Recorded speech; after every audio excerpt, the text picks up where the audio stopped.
Siyivala ke ngePisces. iPisces abazalwa kusuka ngomhla 19 February kuyoma nge20 zika March. Wena amafutha akho ehla ngomhla ka10. Mhla ka10 ayaqala amafutha akho ukwehla. Wena zilungiselele ke 2 days before kusho umhla ka8 nangomhla ka9 November uyalungiselela 2 days before ize ifike nje inyanga kwi-zodiac sign. Kodwa ziqapheke lezi yayinsuku zazi ukuba ke for next month sizophinde senza ama video kodwa ngicela ukuthi ngicela abantu ukuthi mhlambe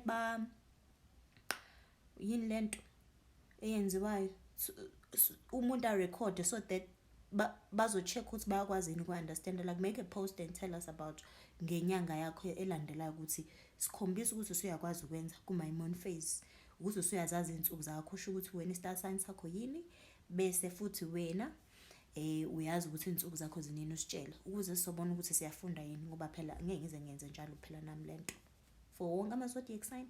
Cha bantu wethu ngithanda impela kodwa not that much.